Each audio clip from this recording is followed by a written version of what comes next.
Are you looking to improve employee engagement and retention? Do you struggle with decisions on who to hire or who to promote? I have an amazing opportunity for a forward-thinking, purpose-led, people-first organisation to work with me on the first pilot Happier at Work programme for corporates.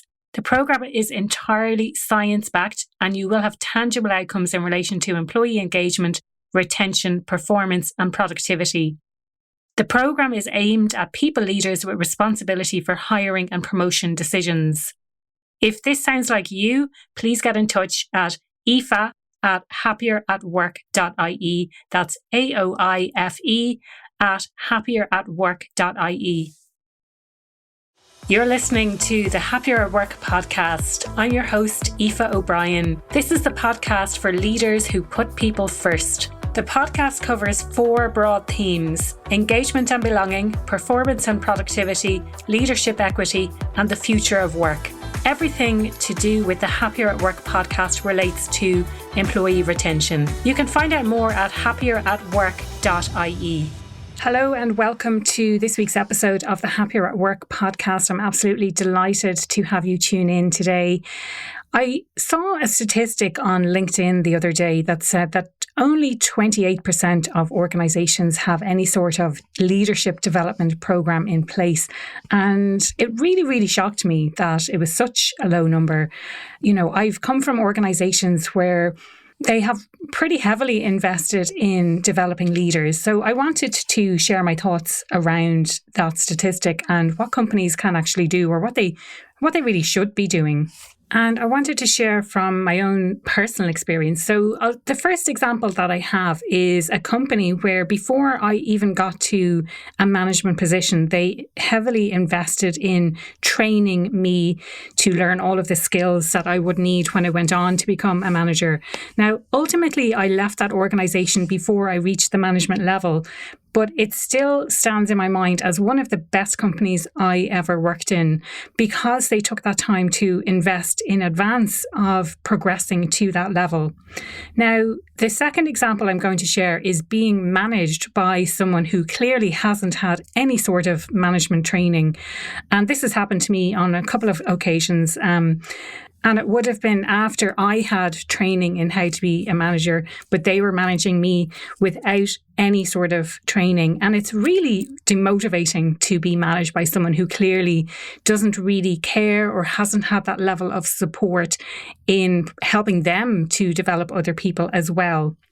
Now, the third example is a company that after, and this is really common, that after I became a manager, that's when they invested in me.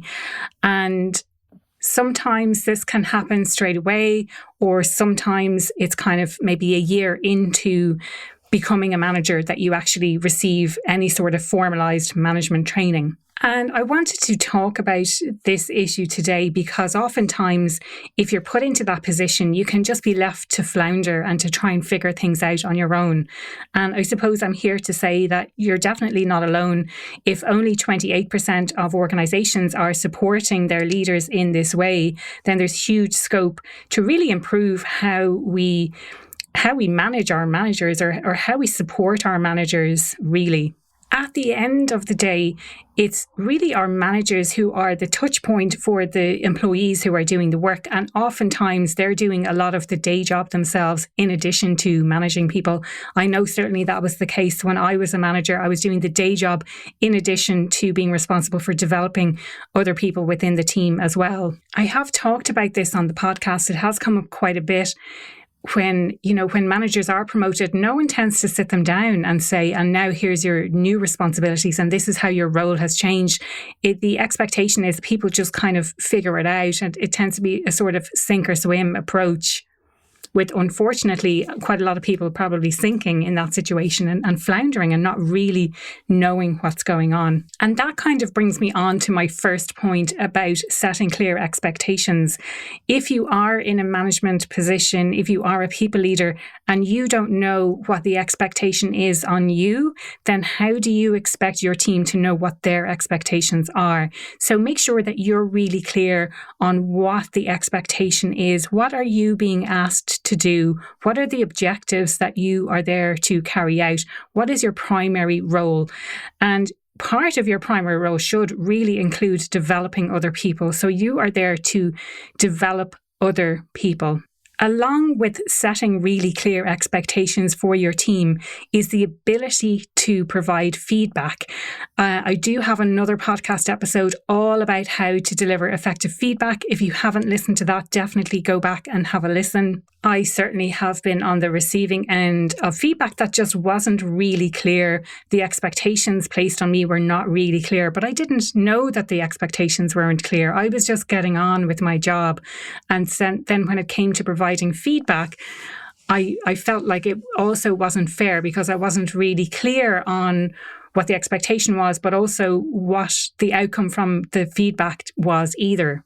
Another reason for the importance of feedback is that when you're delivering feedback, other people learn how they should be delivering feedback as well. And it sort of trickles down through the organization. So really think clearly about whether or not you're delivering effective feedback.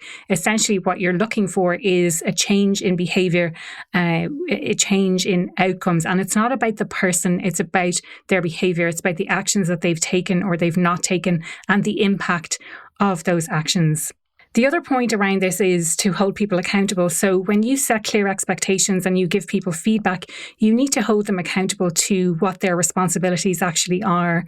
And holding people to account gives them, well, it gives them a great sense of responsibility, but you know, and that's for when things go really, really well. But also when things don't go so well, they need to step up and actually take responsibility for when things don't go well. It's not about a blame game. It's about looking for solutions in, you know, what might have broken down in the process or whatever that might be. But it's giving them that great sense of accountability, and it's avoiding this blame culture. It's avoiding this, you know, it's someone else's fault. It's not my fault. It's about them taking real ownership for what it is that they're doing. The third element around this is providing support. And certainly I have been on the receiving end of getting feedback, but not necessarily having the support from the organization to act upon that feedback. So making sure that you are providing the resources that someone needs to make the changes that they need, that you're providing whatever support in relation to the resources that they need, be they people resources. So, you know, is that manager support? Do you need to get feedback from your manager? Do you need to check in more often? Do they need to check the work that you're doing for a week or two before you're sending it out? So making sure that you are able to provide that support for your people. If you have anything else to add to this, or if you want to get involved in the conversation around supporting people leaders in organizations, and this is really with a view to improving performance of the organization as a whole, because people leaders have so much responsibility within organizations. And oftentimes people will leave managers, especially if they're bad managers. People will leave managers rather than leaving organizations because the managers are the touch point for individuals within the organizations, especially now with most people working remotely or in a hybrid situation. The role of the manager has become really, really important. If you want to get involved in the conversation, you can reach out to me directly through my website, happieratwork.ie. I'm also on Instagram, happieratwork.ie, and on LinkedIn, Aoife O'Brien. That's AOIFEO''BRIEN. And I look forward to continuing the conversation there. That was another episode of the Happier at Work podcast. I am so glad you tuned in today. If you enjoyed today's podcast, I would love to get your thoughts. Head on over to social media to get involved in the conversation. If you enjoy the podcast, I would love if you could rate, review it, or share it with a friend. If you want to know more about what I do or how I could help your business, head on over to happieratwork.ie.